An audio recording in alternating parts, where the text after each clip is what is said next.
In the previous episode, we met Alexander as a boy, a prince raised among kings, soldiers, ambition, and war.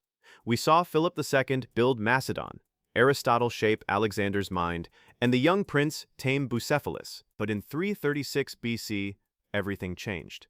Alexander was 20 years old when his father was assassinated. Suddenly, the throne was his. Becoming king was not the end of his story. It was the moment the real danger began. Alexander inherited a powerful kingdom, but he also inherited enemies. Some Greek states believed Philip's death created an opportunity. They assumed the new king was too young and easy to defeat. Alexander moved quickly, marching south before rebellion could spread. His message was clear. Macedon's power had not died with Philip. The Greek states recognized his authority once again. But Alexander had a larger goal, his father's unfinished plan to conquer Persia. Philip II had spent years preparing a campaign against the Persian Empire, a vast realm filled with wealth and military power. He planned to lead a Greek Macedonian army into Asia, but never got the chance. Alexander inherited both the plan and the choice. He could remain in Macedon and rule his father's kingdom, or march beyond Europe and seek glory. He chose the second path. But first, he had to secure his kingdom. In 335 BC, Thebes rebelled against Macedonian control. If the city succeeded, other Greek states might follow. Alexander marched south with remarkable speed and appeared before Thebes sooner than expected. The rebellion was crushed, and the consequences were severe. The city was destroyed. The event sent a warning across Greece.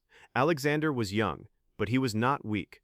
Philip's death had not ended Macedonian power. His son had inherited his father's determination. With Greece secured, Alexander returned to the campaign against Persia. The Greek states supported the expedition for different reasons. Some wanted revenge for the Persian invasions of earlier generations. Others accepted Macedonian leadership for political unity.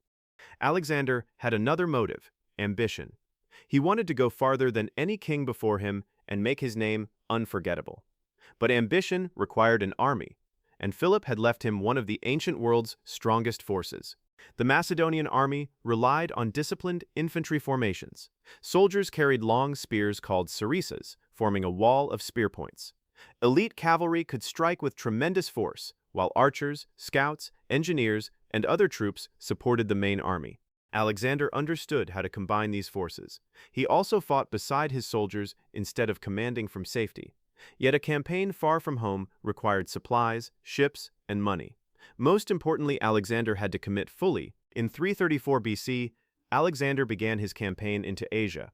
He left Macedon behind as the army moved toward the coast, carrying weapons, supplies, horses, and equipment for a distant war. Thousands of soldiers marched beneath rising banners, while a king, barely 22 years old, led them forward. Alexander was entering a world he had known only through stories, maps, and lessons.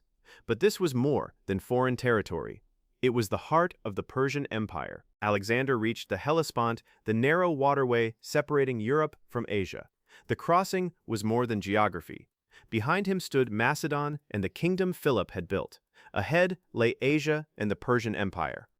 Ancient accounts say Alexander visited the legendary site of Troy before continuing. The stories of Achilles, which had fascinated him since childhood, were now connected to the land beneath his feet.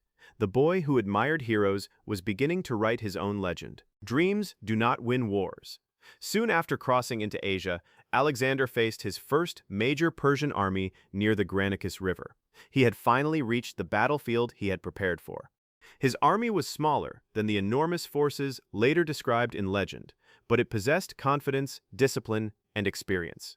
Alexander positioned his troops, soldiers prepared their weapons, and cavalry waited for the order. Across the river stood the enemy.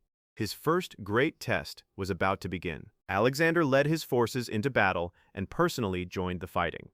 At the Battle of the Granicus, the Macedonian army defeated the Persian forces.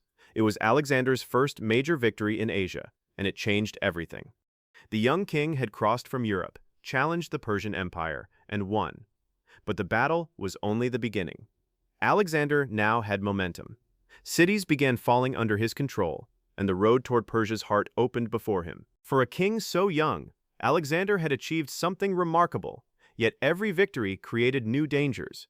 Each advance carried him farther from home and expanded the territory he had to control. The Persian king remained undefeated. Alexander had won his first major battle, but not the war. Larger armies and greater challenges waited ahead. He had entered Asia. Now he had to prove that he could survive there and continue moving forward. The young prince from Macedon was no longer merely Philip's son. He was becoming a commander in his own right. Aristotle's lessons, childhood ambition, battlefield experience, and Philip's army were finally coming together. But Alexander's greatest victories still lay ahead. Soon, he would face one of the ancient world's most powerful rulers. Their confrontation would determine the future of Asia. The boy who dreamed of conquering the world had begun his journey.